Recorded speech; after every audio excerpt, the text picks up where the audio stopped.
इससे अच्छा कि आप कोई रचनात्मक कार्य के ऊपर डिस्कस कीजिए ना।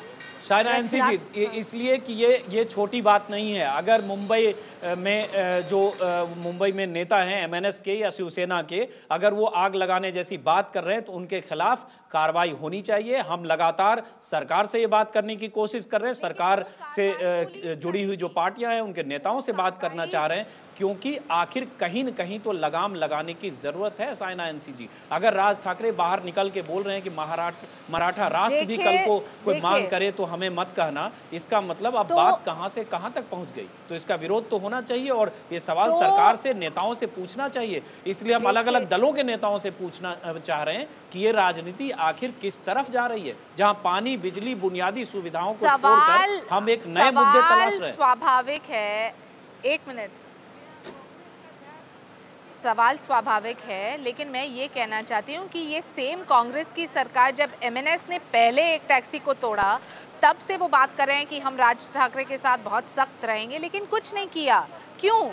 क्योंकि इलेक्शन के बाद उनको चाहिए था कि कांग्रेस जीत के आए और ये जो है वोट बैंक की जो पॉलिटिक्स है वो तो चलते ही रहेगी। लेकिन जरूर यहाँ पुलिस न्याय देखता है, उस भाषा का पुलिस न्याय देखता है। लेकिन आपने कहा बिजली, पानी ज्यादा बड़े बड़े मुद्दे हैं, लेकिन अभिव्यक्ति की आजादी भी उतनी ही बड़ी बात है जो कि इंश्योर करना चाहिए किसी भी सरकार को। शिवसेना आपका गठबंधन है, उसके साथ आपको जरा सी भी इसकी वजह से सिर झुकाना पड़ता है अपने आसपास खड़े लोगों के बीच। बॉलीवुड में आप उठती बैठती हैं, सिर झुकाना पड़ता है कि उसी शिवसेना के साथ आपका गठबंधन है जो खुलकर इस तरह से चुनौती दे रहा है लोगों को। कौन सिर झुका रहा है? एक मिनट, कौन सिर झुका रहा है? आपका गठबंधन है उनके साथ। बीजेपी की आइडियोलॉजी अपनी है।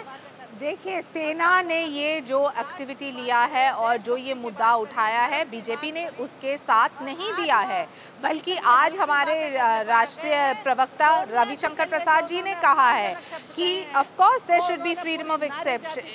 मैं समझ ही नहीं पा रही हूँ क्योंकि ये लेडी इतनी, महिलाएं, माँ बहनें उन्हें कभी क्षमा नहीं करेंगी।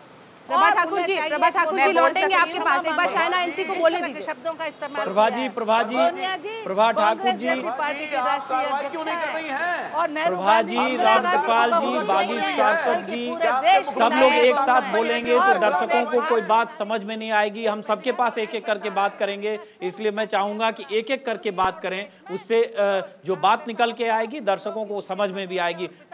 बागी सांसद जी, आप देख रहे हैं, लगातार आप टेलीविजन चैनल पर बोल भी रहे हैं, लेकिन कोई भी राजनीतिक दल, कोई भी संजीदा नागरिक, इस देश का नागरिक, चाहे महाराष्ट्र का नागरिक, कोई भी आदमी जो कुछ हो रहा है, जिस ढंग की राजनीति आप कर रहे हैं, उसको इंडोर्स नहीं करता, उसका समर्थन नहीं करता, क्योंकि कहीं न कहीं इस राजनीति में आग लगाने की प्रवृत्ति है, एक भाई को दूसरे भाई से लड़ाने की प्रवृत्ति है, देश को बांटने की प्रवृत्ति है। बागीश जी।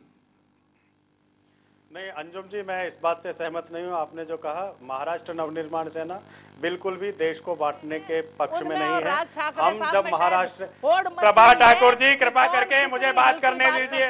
प्रभा ठाकुर जी, आप बीच में टोकिए मत। आप बहुत व्यवधान डाल चुकी हैं। कांग्रेस की आदत है हर चीज में व्यवधान डालने की। कृपया करके आप चुप रहिए, थोड़ी देर मुझे बात करने दीजिए। अंजुम जी ने बहुत महत्वपूर्ण सवाल उठाया है और देश के सामने उसका खुलासा होना बहुत जरूरी है। कांग्रेसी व्यवधान की प्रवृत्ति को आप बंद करिए प्लीज। अंजुम जी, आप बोलिए। बागीश जी, आप अपनी बात बोलिए। विघटनकारी बात करना चाहते हैं। तो आपने पूरे आप तो व्यवधान पूरे देश में खड़ा करना चाहते हैं, लेकिन वो होने वाला नहीं है। लोग आप